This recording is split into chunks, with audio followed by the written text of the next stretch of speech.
The Tuesday morning mystery that changed my life forever. You ever have one of those days where the universe just breathes on your neck? It was a gray, drizzly Tuesday in Chicago. I was sprinting toward the L train, clutching my briefcase like it was a life raft. I was exactly 6 minutes late for the biggest presentation of my career. And my boss, well, he's the type of guy who thinks on time is actually 10 minutes late.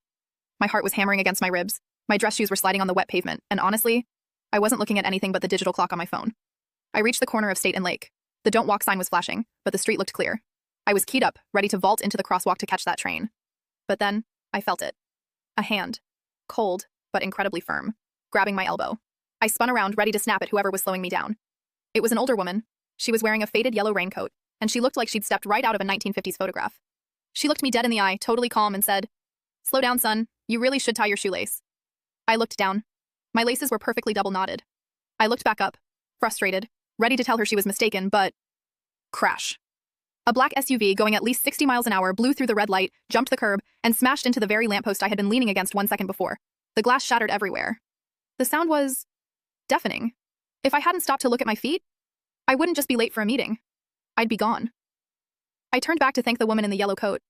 I wanted to tell her she'd just saved my life. But the sidewalk was empty. There was no yellow coat. No one was standing there. I looked for 3 blocks in every direction, but she was just... evaporated. Now, I don't care if I'm late. I don't care about the deadlines or the bottom line, because I realized that morning, someone out there is definitely watching. Stay safe out there, guys, and maybe, just once, listen to the strangers.